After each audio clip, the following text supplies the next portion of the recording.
Good evening. I'm Linda Elson, and I'm a certified Feng Shui practitioner and president and owner of Feng Shui Your World. And welcome to Feng Shui Essentials Part 2. And I hope you had a great week, and I hope you had an opportunity to explore a little bit of the Feng Shui Bagua map and get acquainted in your home, north, south, east, west. Some of you were sharing as we were gathering on your facing directions. So it sounds like you're getting acquainted. Where's north, where's south?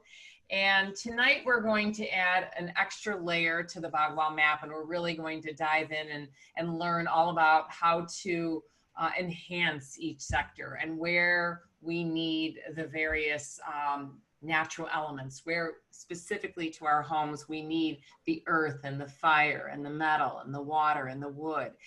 And as last week, I always like to begin with a meditation, and I always think it's a good opportunity to kind of, check our energy at the curb, so to speak, whether we had the most wonderful day or, woo, here we are finally on Zoom. So again, I'd like to invite you to get comfortable in your seat. When I meditate, I like to have my feet firmly planted on the ground. I like to sit upright, kind of energy, moves up and down our spine. So that's why I tend to move a little bit forward on my chair. And again, I will lead in by ringing my little tingsha bells here. So one ring will lead us into the meditation, and then the second ring will lead us out of the meditation, okay? So again, put down any pens, papers, etc. And just to remind you, you are welcome to close your eyes. I tend to be a closed-eyed meditator. If you're more comfortable keeping them open, again, many ways to the mountain, so it's all good. So here we go.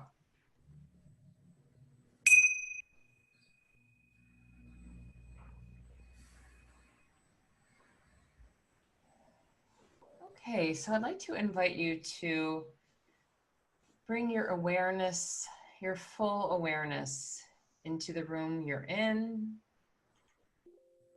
And I'd like you to start to tune into your energies of the group in the room that we are in, gathered together here on Zoom. And I'd like you to take a deep cleansing breath in. And exhale. Just releasing any of the energy of the day. And again, I'd like to invite you to be aware of your feet. Let's have them firmly planted on the ground.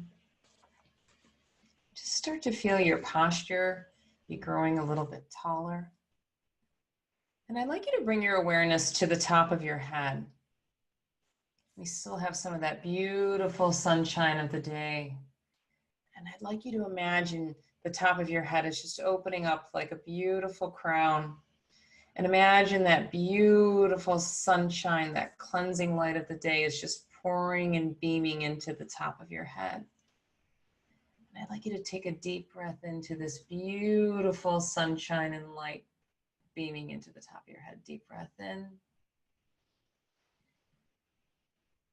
And on the exhale, just imagine that beautiful cleansing white light is going down your body, just shining a light and clearing out and lighting up your whole body and being. And I'd like you to imagine now a beautiful pink bubble of rose quartz crystal energy. Rose quartz is that beautiful light pink.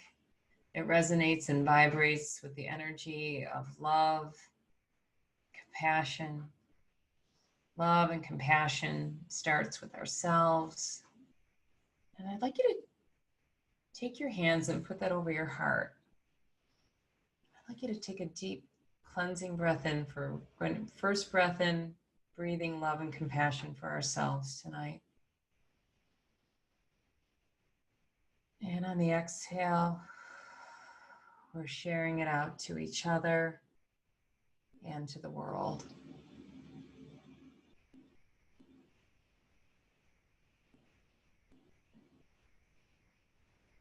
And I'd like to share with you in that, as we hold that space of that love and that compassion, I want to share with you what is actually my very, very favorite ancient proverb. And it goes like this: when there is light in the soul, there is beauty in the person. And when there is beauty in the person, there is harmony in the home.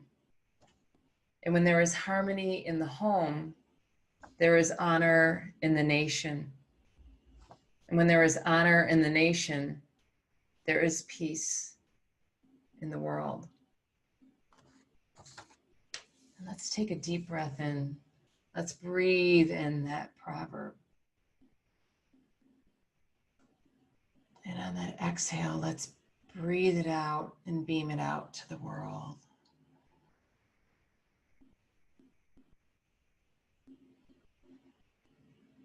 And I feel that when we practice something like Feng Shui, that we are taking our own small steps into creating peace and harmony in our home. And that's our microcosm of the world. So even in times where we think that we can't do much to contribute to our community or our city or the nation or the world, we do contribute by taking our own personal steps towards creating peace. Let's take another deep breath in and exhale.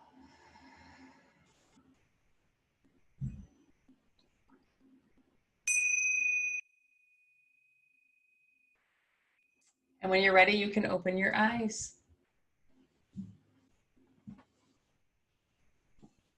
All right, well, welcome back and thank you for joining me. And this is Feng Shui Essentials Part 2.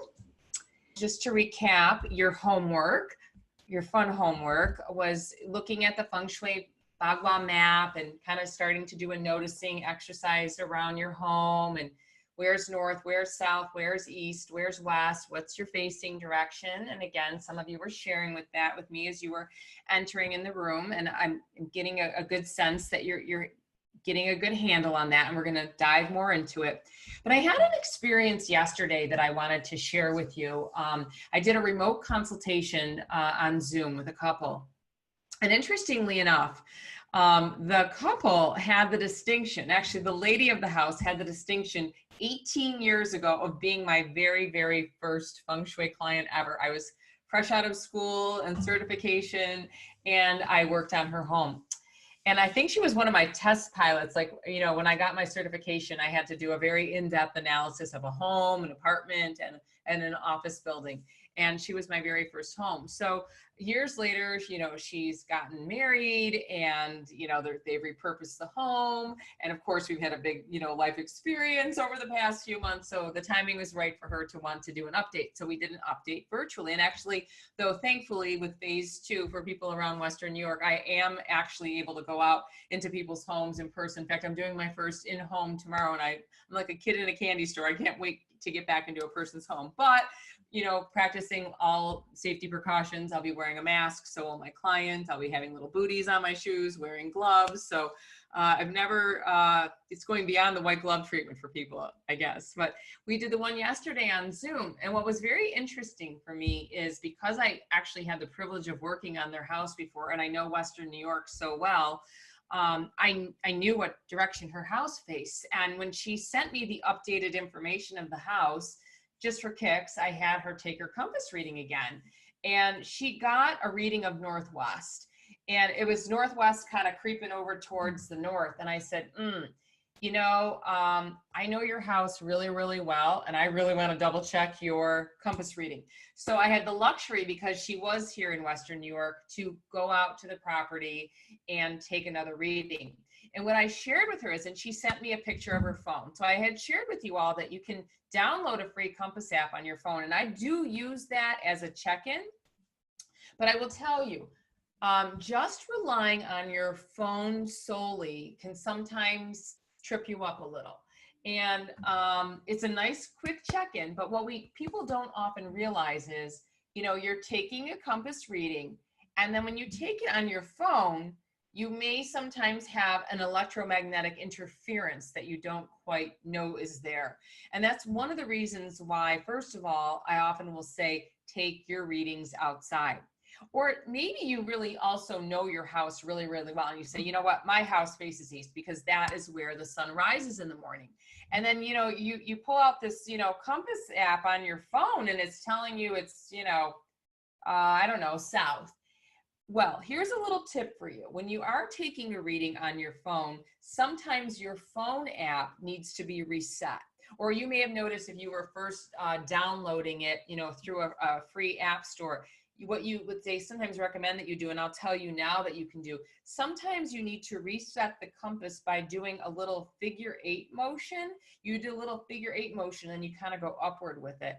Sometimes I also give it a little tap and I see if it reworks. But again, you kind of have to have a sense of direction to begin with. So I will use the phone. I wanted to give you a little glimpse of my Lopon, and this is my practitioner tool that I use. For some of you who I think may have gone onto the website and how to do a compass reading, we have an up close and personal picture of the Lopon. It's kind of neat, you know, like the whole face turns and it tells me all of my directions, a whole lot of extra formula as a practitioner. But I do a Lopon reading, I do the phone reading, and then I also use a garden variety scouting compass. So that was one of the recommendations, I believe, in the blog article. You know, you can get these on Amazon. On a good day, you could get them at a Target or a Walmart. The reason I like the scouting compass so much is you can see that I can get a good grip on it in my hand. I like it because the dial actually moves, okay? Now you can't quite get the sense of it probably through the camera, but you hold a scouting compass flat and then you can maneuver the dial and then you can read the, you know, you can read the degrees. So they're very inexpensive. You can get those, you know, online for like less than $10. You know, the Lopon, you don't need an investment like that. You know, that's a practitioner's tool. They go upwards of, you know, $400 or $500. You don't need something like that. But again, what I want to share is I use a few different compass readings and tools to get my readings. So sure enough, back to the couple, I came out, I redid the reading, and yes, they were all within a couple of degrees of west. So, you know, I realized she did just 100% relied on her phone, and I had the luxury of checking it in. So again, what I want to say is take it from a few different spots. Sometimes if a reading seems like it's stuck or the phone seems stuck, sometimes I'll go to the back of a property. And again, you know, what your facing direction is on the front, you know, the opposite. If it faces north, then you know that south is in the back. So you know that there's, you know, there's easy ways of checking in. So sometimes, again, just depending on certain homes, I'll take it to the front, I'll take it to the back, or I'll take it on the sides just to double check. But sometimes readings are very, very simple and we get them right away. But just in case, you know, you got a couple of different, you know, readings here and there, it's not you. Sometimes we don't realize that there might be underground piping, office buildings, I can really pick on that. You know, sometimes you can just see the cool over, you know, exposed beams, but sometimes it's hidden and you don't even realize. But, you know, electromagnetic frequencies, if we're running too much Wi-Fi in a zone, that's why I do encourage, you know, readings are really taken on the outside. Okay. Really our focus last week was about the sectors, the north, the south, the east, the west, the northeast, the southeast, the southwest, the northwest, and the meanings, right? We looked at career and knowledge and education and family and our wealth and prosperity. And we'd say our fame and our reputation, our partnership, or again, we were talking, the female head of the household is honored in the Southwest. West is our children, our creativity, our communications, having fun and joy. And the Northwest is our helpful people, our mentors, our spirituality. It is also the male head of the household, or it's the patriarch of our family. It's the dads, right?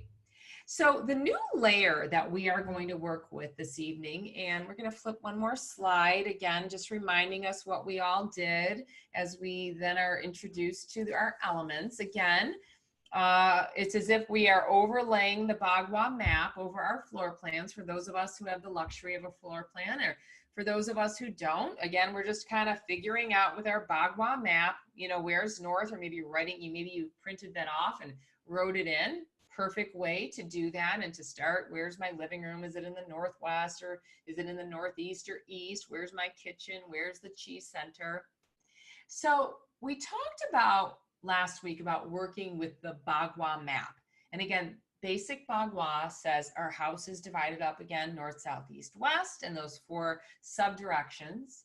And the new layer is we are now working with what's known as the 8 mansions formula. And we talked about different schools of Feng Shui last week. So this is one of the schools of Feng Shui, if you will. It's called the 8 mansions.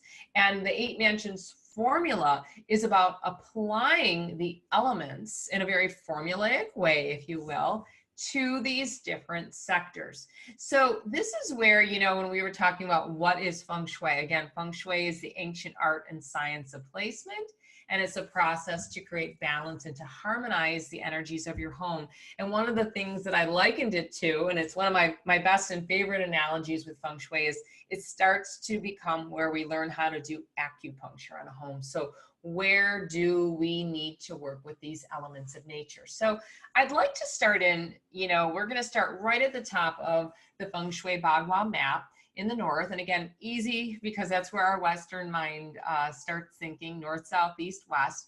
And also a pivotal sector, here we are in the year of the rat. We're going to be talking a lot about the north sector next week, but we're going to really focus and get a really good understanding of the elements. And these are going to become applicable elements that you're going to be able to take home with you and start moving things around, or doing that noticing exercise of maybe where you already do have some in place, or where can we shift things here and there. So we're going to start talking about the north. And to refresh your memory, the north is your career and your life's path and your journey. And we talked about maybe corporate literature, or thinking about applying for a new job. Maybe this is a good spot to put the resume or let it marinate. Company logos or literature, or, you know, the treasure map of, you know, how are you going to be spending, you know, the next few years in retirement? You get the idea.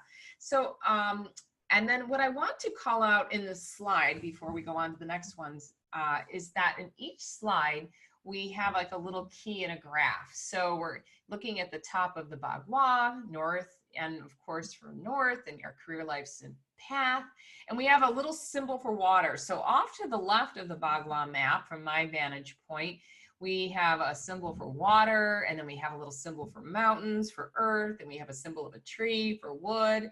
We have a little symbol of a flame, an upward type energy for fire element, and then we have the symbol for metal. So you can see when we look around the Bagua map, the symbol for water is in the north, and we're going to be working with water elements in our career. And over in the northeast, which is our knowledge and education sector, we have the symbol for mountain type energy, earth element. And in the east, and where the sun is rising, and in the southeast, so we think about health and we think about wealth, we are supporting it with wood element, with growth and vitality. And that upward flame, that fire element, that symbol down by the south, S for south, and fame and reputation, that is our fire element, and how we're igniting our passions in life and really going for the gusto, and maybe achieving a little bit more success, or any kind of competitive spirit. And the southwest, we think love and marriage and partnership in traditional circles, but again, the female head of the household. It is earth element, it is strength, it is grounding type energy. We also find earth element, as you can see, right in the center, what we call the chi center, or the center essence and core of our home. And then over in the west and the northwest, so we think children and creativity and helpful people, our key tells us that is what where we are working with metal elements. So let's dive in a little bit more together and go on to the next slide. And just to give you a sense, again, this application that we're working with, it's the 5 elements. It is the 5 key elements that we are working with and calling forth from nature. And we talk about how these elements really work in a cycle and a rhythm together. So we say, you know, fire, you think about a campfire burning. Then as the campfire is burning, it deposits some ash down onto the earth. Well, we'd say that fire actually feeds the earth. We'd say it nourishes the earth. You could say it creates a mulch for the earth. And many of us are thinking about gardening right now. And then as we are digging into the earth, we find the precious ores and the rich mineral content, and that is the metal element. And with the metal element, we typically think about steel girders or brass lamps, but think about metal. When metal is melted, metal actually becomes something that can mold into different things. So it can become liquid in its state. It becomes water. It becomes fluid. And when that water is flowing in fluid, the water can be productive and it can feed and our plants, our flowers, and nourish them to grow. And then if we are building a campfire, we know that if we place a log on the fire, it can burn bright and help our fire and our flame to grow. So we're going to begin by talking about the earth element. And the earth element, the elements bring qualities. So when we think about the earth element, we think about our mountain ranges in the world. And we think about the Grand Tetons. We think about the Adirondacks. We think about here in Buffalo, New York, Holiday Valley, and we think about ski country. And I kind of use the example of, certain cities and communities have like these looming, skyscrapers behind them, like the city of Hong Kong has the mountains, but also the height of the surrounding buildings are creating that mountain of support. So when we think about the application of nature, of the solidness of a mountain, or we think about Mount Everest, we are bringing that mountain energy into the home. We think about, well, I really can't bring a mountain into the home. But when we think about advancing Feng Shui from the origins of 3,000 years ago, more than 3,000 years ago, we start to talk about the elements in terms of colors, or in terms of shape, or in terms of decorative objects in the home. So color is one of the biggest things that we talk about in Feng Shui. And why is color so important? Color is so important, and we think about application of color, we think about painting walls. So we say energy travels the broadest along our walls and then along our floors. So we have some of the biggest energetic impacts depending on what color we have on the walls. And, do we have hardwood floors? Do we have ceramic tile? Do we have vinyl that's become so popular? Do we have a throw rug? And what colors or shapes or patterns are they to support us? So colors, earth colors are like yellows, beiges, browns, taupes, terracotta, anything earthy in nature. I really like terracotta. Terracotta is kind of like that combination of both earth and fire. And shape, if we are going to attach a shape to earth element, it's more square and boxy in shape. And on the Feng Shui Bagua map, the two sectors that we work with earth element are in the northeast, where we say it is the knowledge and education and research and travel. And we say with this knowledge and learning energy, we are creating mountain energy. So I even think about mountain energy kind of like being in the library when we could go to libraries. Actually, when I'm preparing for my big annual energy Lunar New Year classes, I love to go to local libraries and just study, because we'd say the mountain energy is that quiet, meditative type space where everyone's there, and again, under normal circumstances, and everyone's kind of in training to each other, whether you realize it or not, but in that studying and in that knowledge and that learning mode. I also want to share with you, remember, the Northeast is also about the development of inner wisdom. So by bringing this earth element, by bringing in this mountain type energy, we're bringing in that quieter wisdom type energy as well. So very, very powerful.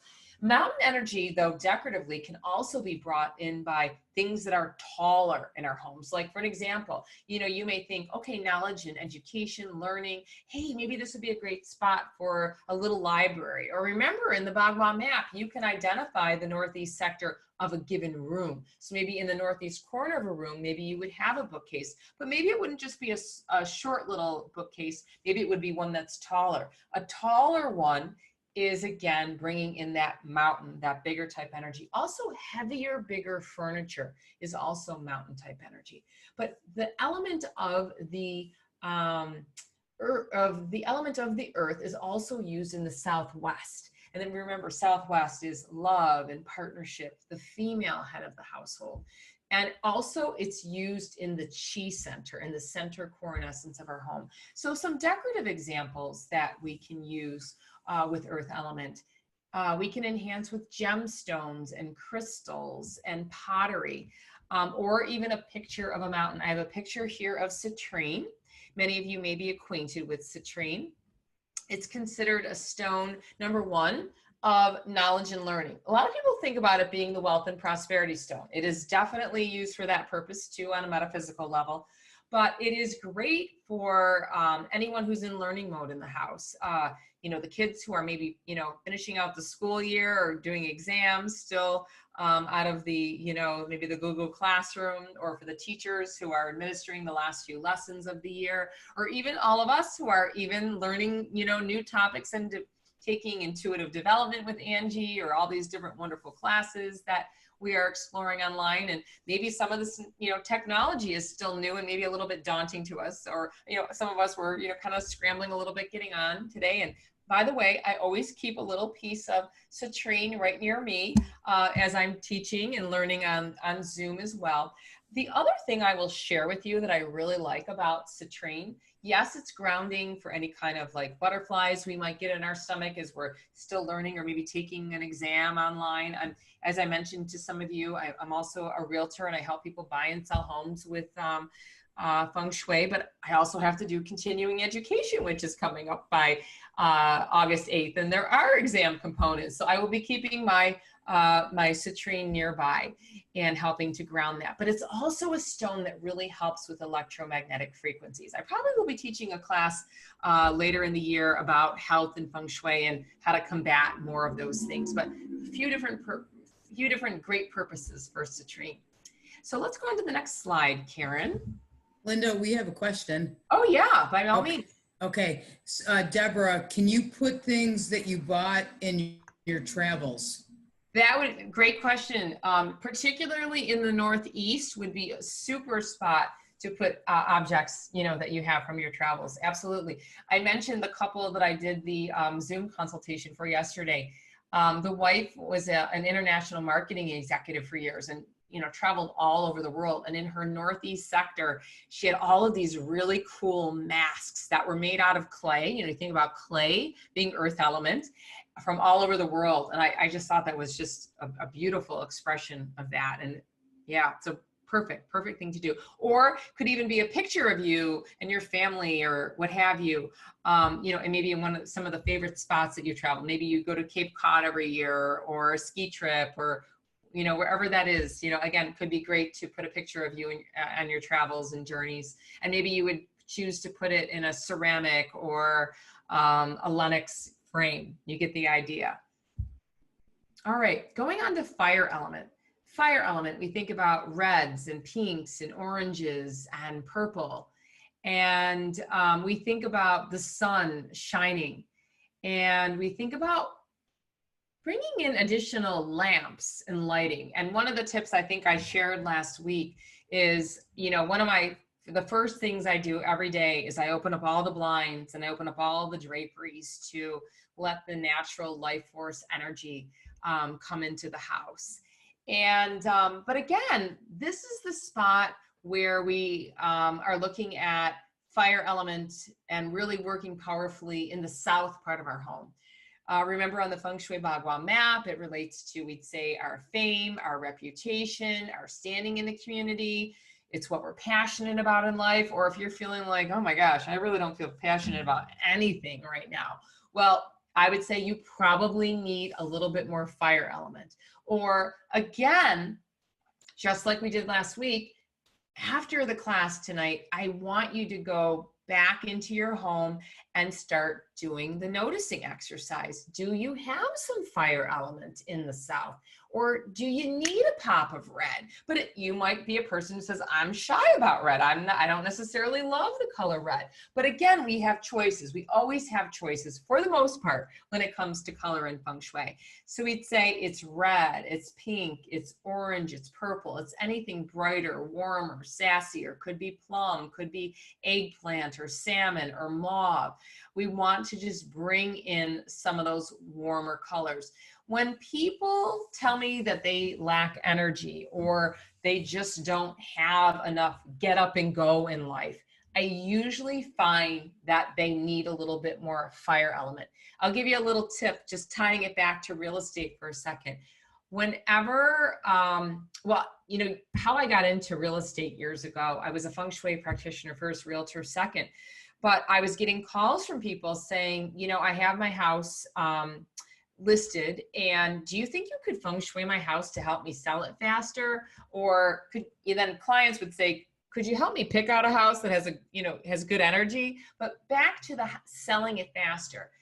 What I was finding is that houses that didn't have enough little spark or excitement factor to it, and we're not talking like going crazy with fire engine red, but just enough of an excitement factor that would want a person to go, ooh, I really like this, and kind of go from room to room to room to say, oh, I love it, I want to make an offer. But you get that idea. So if we feel like we need a little bit more spark, or if you or someone in the household is, you know, maybe in some sort of, you know, competitive situation or applying for something, like there are only so many spots, you get the idea. We want to spark it up with fire. But fire element can also be just like the picture here. It can be lighting a candle. It could be, you know, maybe your south part of your home doesn't have any windows. You know, we think about, oh, it's really an energized part of our home and it's where the natural sunlight comes in. But you might be saying, but actually, no, actually the way my house is configured, I don't have a window there that I can open the blinds, open the draperies. So a really simple, easy tip could be maybe just bringing an additional lamp or a lighting there. And remember, the shape is a triangle or pointed like a star. It's more upward like a flame. So not that it has to be this, but if you're going lamp shopping, or again, I always encourage you to first start by going shopping in your own home. Maybe you have some sort of lamp or light that is more upward, again, upward, like a torchlight lamp, upward like a flame. Again, candles are really easy. I'm actually posting a little Feng Shui Friday tip, and one of my tips is, you know, encouraging us all to light a candle for peace this week. And that's a very easy thing to do.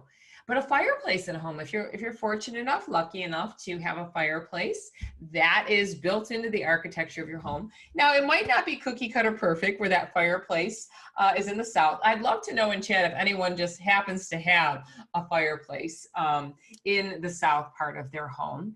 But it could be things that are star-shaped, or a pyramid. You know, I'm doing a Feng Shui check-in tomorrow in person with a client who, at the beginning of the whole stay at home, she actually moved into a new house during stay at home. And I first did her first consultation on Zoom. And so, you know, I guided her room by room with her elements. And then we got into, you know, where she was putting different forms of artwork. And she happened to have a lot of artwork and pictures and images that were star-shaped. So we really had to get specific about where, you know, she could use that fire element, that star-shaped kind of imagery.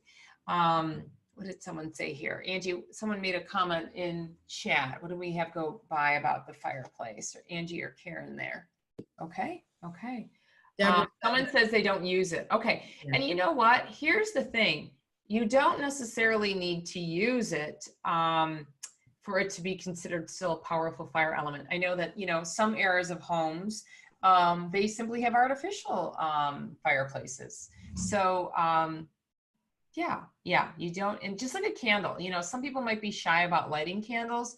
even just symbolically having the candle doesn't mean to say it needs to be lit all the time. Although, here's the thing.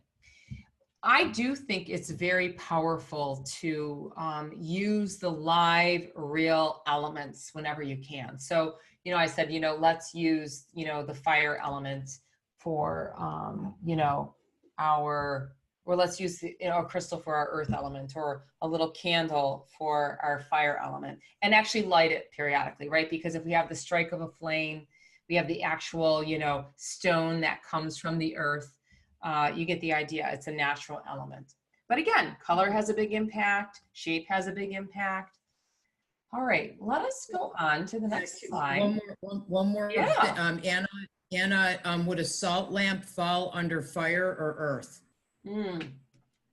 That's a great question. We're going to really be talking about salt lamps next week, because to me, they are both a combination of both fire and earth. So I think for the purposes of, you know, as we first get into our feng shui, I think you could interchangeably use it either in the south, and remember that's in the south part of your home, but it could even be the south sector of a given room, or you could use it where earth element is needed, right? Because the salt is the earth part.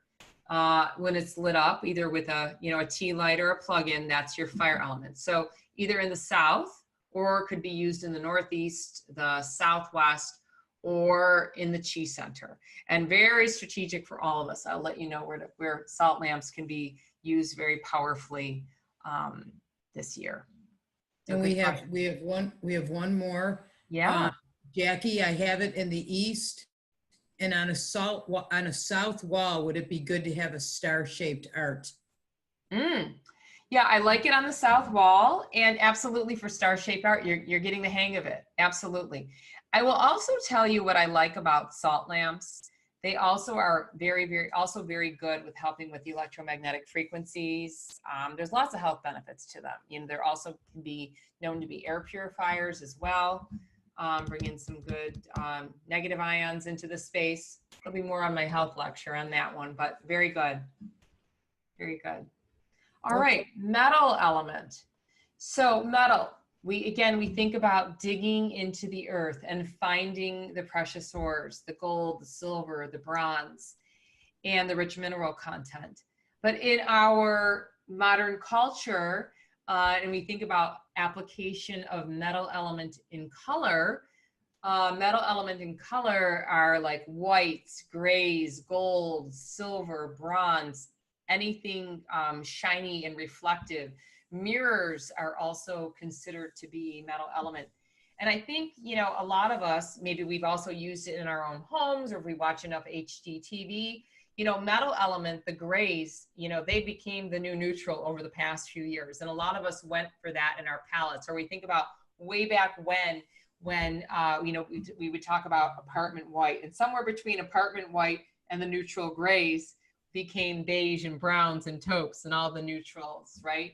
So I think something that, you know, and a lot of people like, you know, the spa-like look and neutralizing, and I'm all for that. But I think it's important that you have a little bit of each of these elements around your home. And I'm guiding you with the Bagua map, which is kind of like the guide on how to do this. Because if we have all metal, all gray, or all fire, or all wood, it's like almost too much of a good thing. Or, you know, like how I shared with you, like, you know, we want to sell a house a little bit faster. We're going to give it a little bit of that spark and that excitement factor, and we're going to pop a little bit of red. We need all of these elements, because when we want to achieve that goal of creating a little bit more balance and harmonizing the energies of the home, it's these underlying elements, and having a little bit here and a little bit there. And just think about how that plays out in nature.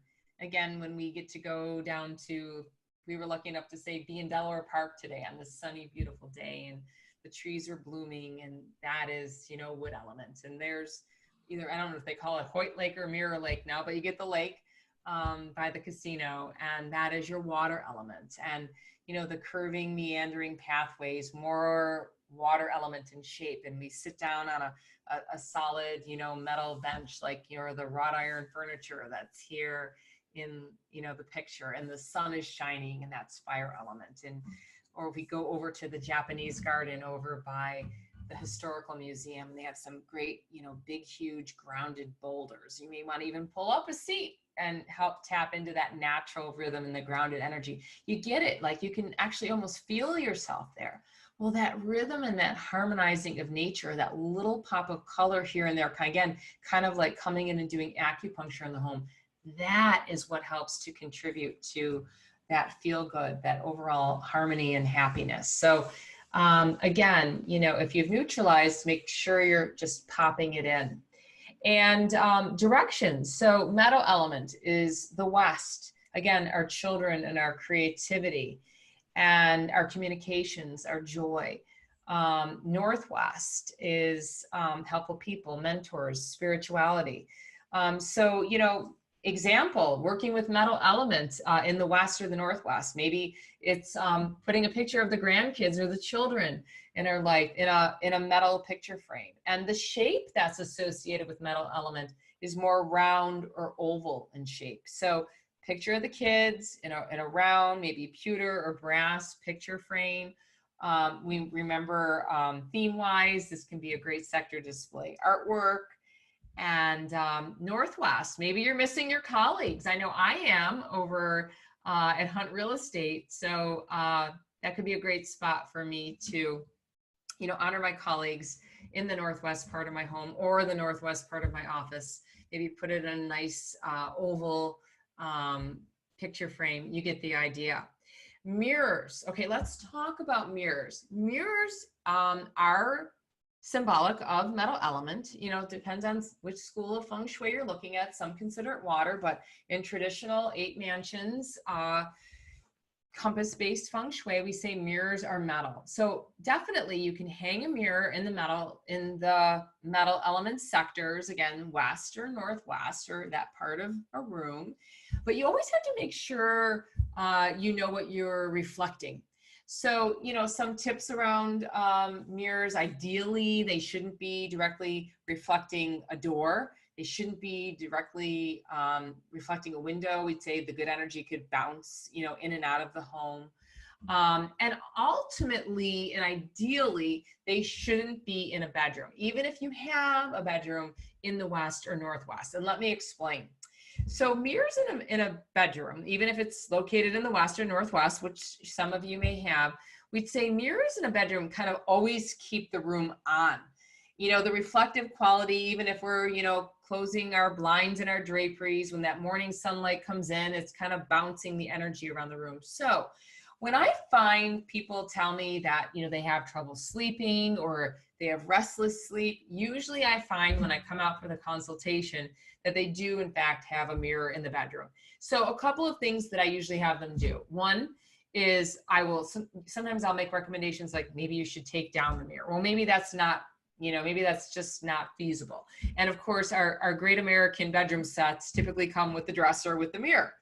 So and maybe it's very practical. You use that as a little dressing tables, you know, area for hair, makeup, you know, what have you, putting the jewelry on. How do I look in the morning? And or another tip is you can cover them at night. So I've had, you know, clients cover them with, you know, decorative prayer shawls and really get creative. So yeah, so ideally you shouldn't have it. Or, you know, some people don't even realize like how many mirrors they actually have in a bedroom. Like some people have, you know, the closets that have the reflective surfaces. So I've had clients, you know, maybe sometimes put a little, like a little curtain rod up with some, you know, drapery fabric that again, they can just close that off at night. So, you know, there's different tips and things to look for. But I'm curious, you know, if you are a person that has restless sleep, I'm wondering if anyone has any mirrors in a bedroom.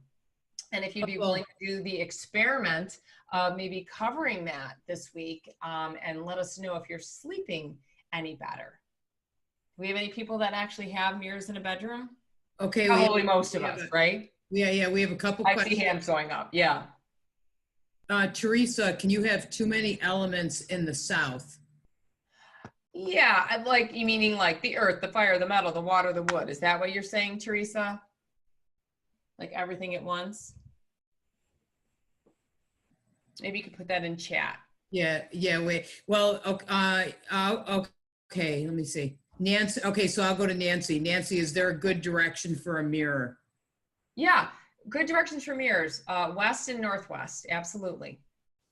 Okay, And and someone said Michelle I have a says, mirror with a dresser. Yes. So, and here's another tip for you. Sometimes we can just, it's the other big thing regarding mirrors and sleep is sometimes, it's just about even moving the mirror and the dresser rather than, directly facing the bed, you can move it off to the side. So it's not directly facing the bed. That can kind of ease up the energy from like, whoa, directly reflecting the bed. Again, it's a big contributor with sleep. And then, Angie, I think you'll find this interesting based on what you do for a living.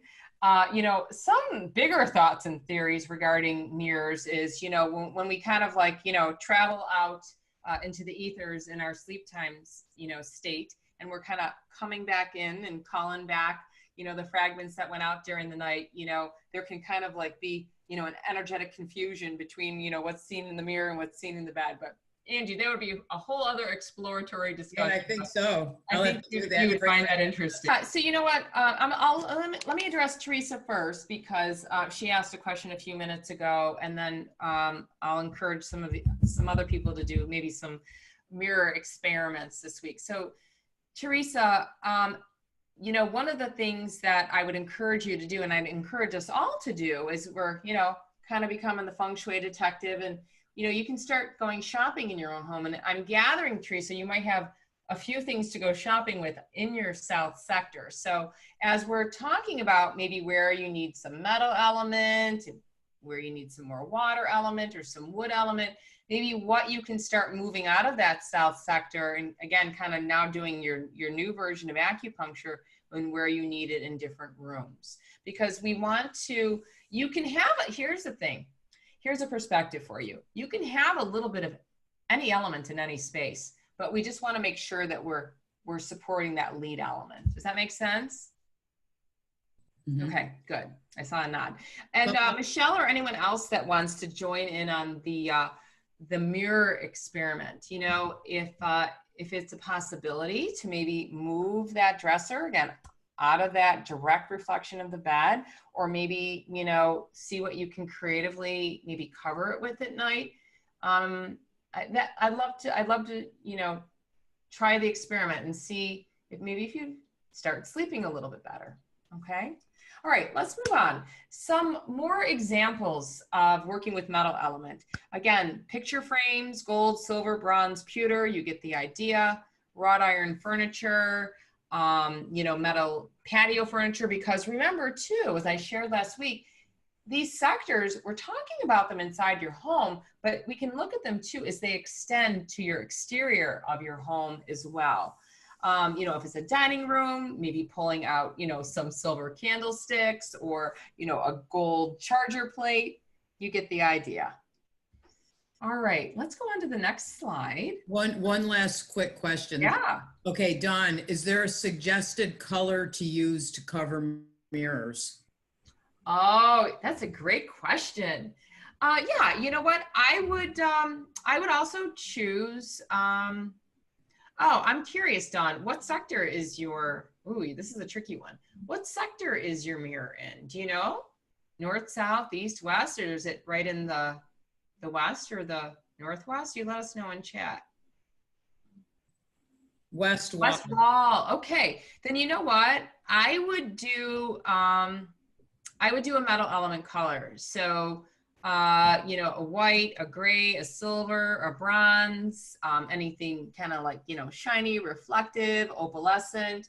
You kind of get the idea. Oh, your husband has a tough time sleeping. Yeah. So it would be good. It would be a really good experiment for sure. For sure. Mine is on the west wall too, says Nancy. Okay. So same tips would apply. All right. So water element, we think, here in Western New York, it's Lake Erie, or on the West Coast, it's the Pacific Ocean, or it's the creek, or it's Glens Falls Park. And water element, water element shows up in our home, and the need for it is all about creating flow and going with the flow. And color of water element. So it's blues and it's blacks. And some people say, really? Black? Well, you think about it. If you went to the deepest part of the ocean, it would be as if someone turned off the lights. And that's where the black comes in. But when we say blue, we mean blues of all shades and varieties. So from pale, baby blue, all the way to midnight blue. And, but here's the tip about water element colors. And so it's associated with the north. And the north, again, is our career, our life's path, and our journey. So, you know, maybe someone has a north bedroom or a north living room, and maybe you already have a shade of blue on the walls. And I'll say, great, because remember, energy travels the broadest along our walls and along our floors. So that's super. However, if you are a person who says, well, I actually, you know, maybe my son's bedroom is in the north, and right now, you know, he has like, you know, fire engine red color walls, and boy, oh boy, is he not sleeping. And I would say, I bet he's not sleeping, because here's the thing. Even if, I'm just going to touch back to fire element for a second, because the same rule for fire element pertains to water element. Those are two elemental colors that I never want you to get too deep in wall color application in a bedroom.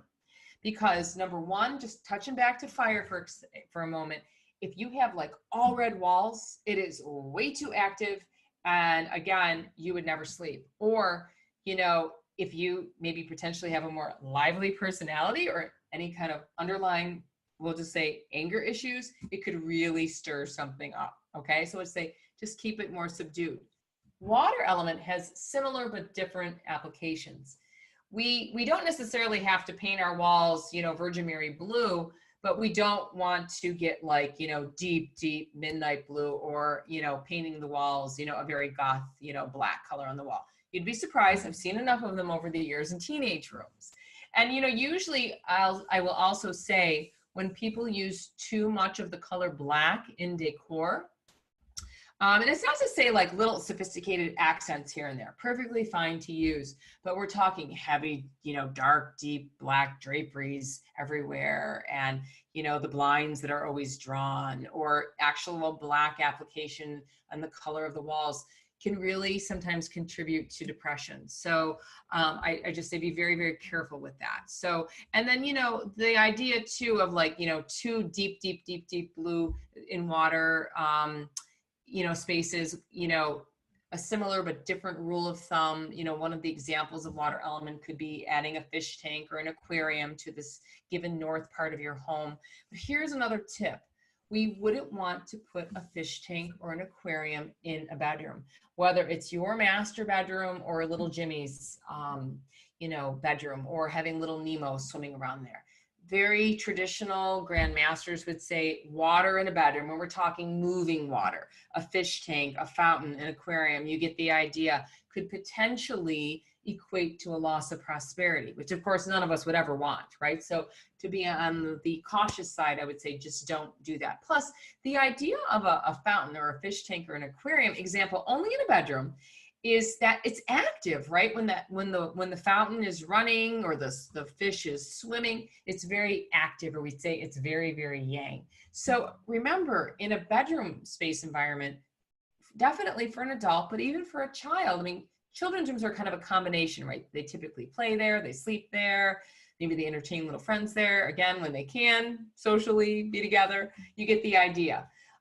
So we don't want that very active thing in the bedroom. It's better used out, you know, in a living room, in a family room, or a dining room. I did a consultation for a family, and the little boy had a little Nemo in his little fish tank in his bedroom. And I said, you know what, how about we move it out into the family room area? And it's where he and his sister did their homework. You know, there was like a little, you know, eat-in kitchen table between the kitchen and the family room, and that's typically where they did their homework. I said, you know, you could both enjoy Nemo as you're doing your homework after school, and it became more of a family enjoyment thing. You get the idea. So, you know, shape as far as water element goes. It's more of like a ripple of a wave. It's more free form. So maybe you're thinking about, you know, maybe your living room is in your north and you're thinking about doing new window treatments. So I would maybe, you know, do window treatments that are a little bit more flowy than, you know, this very structured and boxy. I think you get the idea. But, you know, examples of water element could be a picture or image of water. It could be decorative glass, like is in the picture of the blue bottles. It could be a black throw rug. It could be an existing rug that has lots of blues in it. You get the idea. But even a picture of a beautiful blue sky, or, you know, a lovely photo that you've taken of Lake Erie. I would probably say, you know, a lot of people around Western New York, for those of us who are from Western New York on the call, we really identify a lot with Niagara Falls. So I would say, though, be careful with Niagara Falls. I mean, Niagara Falls is awesome, but like, it's Niagara Falls. I mean, like, there's a lot to that. It's very powerful, but it also, you know, has a very big current to it as well. So to err on the cautious side too, I wouldn't use any pictures or images of water in a bedroom as well. So there's just lots of rules around water element. Angie, do we have any questions? Yep, we have a comment from Sharon. Finally, I've got one. LOL. I have a blue bottle collection in my curio in the north. Perfect. I love blue glass. And you know, glass is interesting because, right, that reflective quality, you can bring in the coloring with it. I love it. Perfect. Right on. You get an A+ for that one. All right, let's go on to the next slide.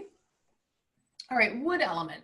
So wood element, we think about all the wonderful trees and flowers that are in bloom right now, the gardening that a lot of us are doing. And wood element is all about growth.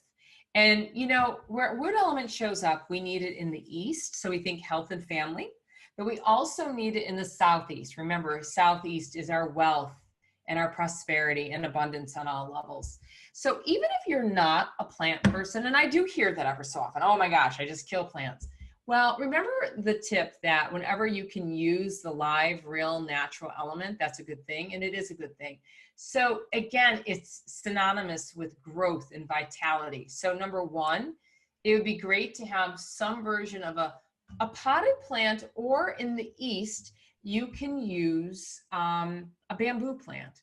So a bamboo plant is actually a plant that's considered the plant of longevity. So living a good, happy, healthy, long life. I like it because it's also that balance of both water and wood. Sometimes you'll see bamboo potted, but typically, you know, if you go shopping out at Wegmans or your favorite nursery, you'll see them, you know, in water. And that's what we're really going for when we're talking about that balance in the East. In the Southeast, the plant that's very much associated with, we'd say, wealth and prosperity and abundance is the jade plant. So jade is more, you know, succulent, they're juicy leaves. I think I have a blog on my website about, you know, wealth and abundance, and there's some great pictures of jade plants in there. Oh, I know where I have a great picture of a jade plant. For those of you on Facebook, if you go back a couple of weeks, a couple of months, I think, I did, right before the Great Pause started, I did an annual update for a client in Jamestown, New York, who is an amazing gardener and has an amazing green thumb. And she just had this enormous jade plant in her sunroom. So I got very, very inspired, and I took a photo of it, and I did a post on that. So check that out. But plants are great. You know, wood floors are wood element. Wood furniture, your wood coffee table, your wood end tables, you get the idea. But it can also be pictures or images of a beautiful forest or a field of flowers, or even as you're gardening this summer and spring, bringing in, you know, some beautiful little clippings from your garden, or as you're weeding and, oh my gosh, I didn't mean to pull the forget-me-nots out, putting them in a sweet little vase, and maybe the East is your kitchen. In the sweet little vase, you know, the forget-me-nots can keep you company up on that windowsill. But the color green is associated with wood element, and it's, you know, green from, you know, a pale mint green to a deep you know, evergreen color of a forest.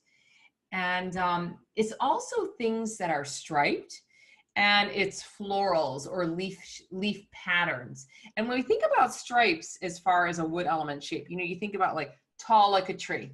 You know, if you were gonna turn the stripe upward, tall like a tree. So as we're wrapping up tonight, your homework, if you will, because this is going to be again, you know, this is your new powerful tool to use. So again, you got acquainted with the life sectors, and we're still keeping those life sectors in mind. But again, now this week we're walking sector by sector, and we're seeing, hey, you know, like Sharon, wow, I already have the blue bottles, you know, in the curio cabinet in the north. Awesome. I already got that in place for myself. Or, you know, maybe another person will say, well, where can I move something blue into maybe my family room, where, you know, that's my north sector. Now remember, just for an example with north sector again, your panes of glass, your windows in your home are also water elements. So a lot of us, you know, can get that right off the bat.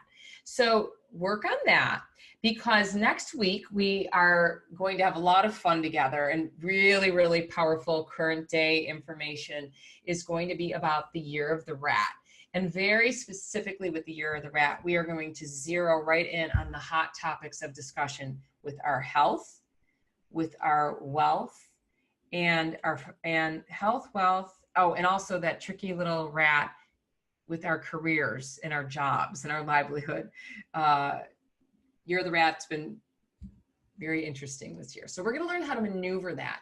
So I want you to get really comfortable with your Bagua map, because we're going to give you a different little spin about how annual energy works, and going to be very, very applicable about, again, what, you know, some really hands-on things in addition to creating your foundation. So what you've learned over the past 2 weeks is about creating your good foundation for your feng shui, because annual energy is exciting and it's powerful, and everybody always wants to know where it's shifting every year.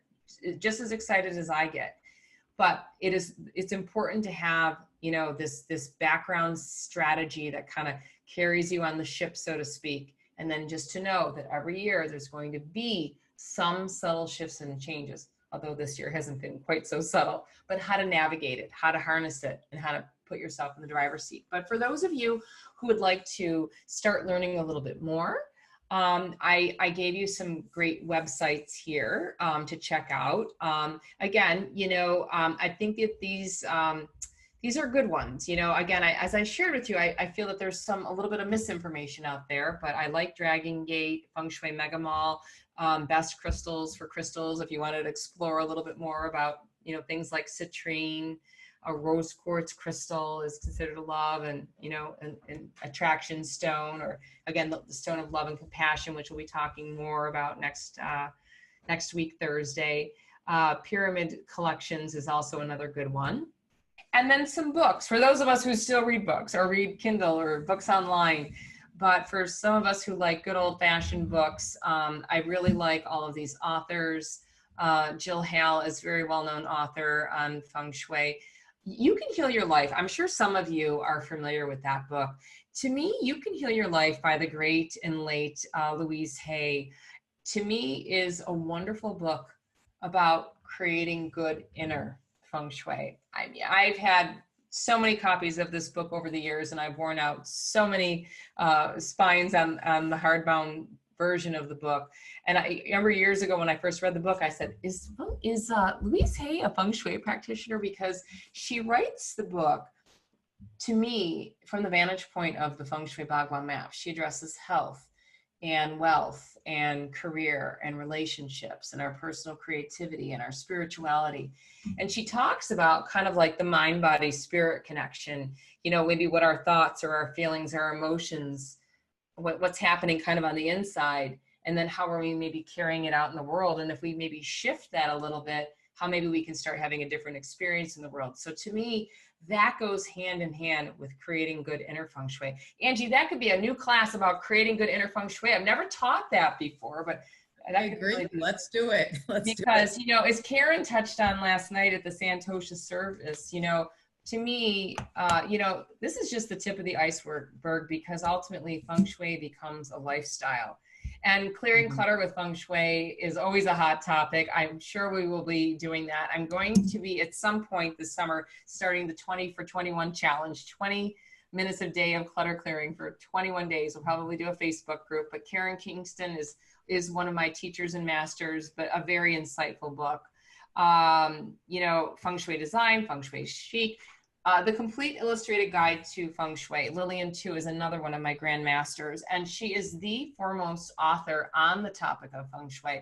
She was the esteemed lady who I mentioned last week. She was the very first female banking president in all of Hong Kong. She also was the president and CEO of their version of Harrods department store. Many of us know Harrods, that originated in London. So Harvard educated lady who gave up the business world and became a Feng Shui guru and, you know, #1 author in the world on the topic. So fascinating lady, very, very smart lady. But the reason I like the complete illustrated guide so much is it's really, it really goes hand in hand with the 8 mansions formula that we've been talking about, and the life sectors and applying the elements. I think you'll enjoy it. It gets into a little bit of symbolic Feng Shui, which we're going to touch on a little bit next week. Again, we plenty to keep you busy. But again, for those who want to learn more, those are some really good resources. Again, just some great ways to stay connected and learn a little bit more about Feng Shui and get some tips. Again, for those of you who are on Facebook, we have weekly Feng Shui Friday tips. Again, I started doing a variety of weekly videos, again, to kind of coach people in short little ways about navigating the new world that we are finding ourselves in, so that they're fun and insightful and very short. I'm new to Instagram, so if you're on Instagram, please follow me and I will follow you, and we will be evolving that more. And then our website is a wealth of information. We have the blogs like the compass reading, lots of tips, fun videos, and more. So I thank you so much for being here today. I'd like to thank Santosha, Angie, and Karen for hosting me. And I hope you all have a wonderful week. Have fun with your Feng Shui. And namaste.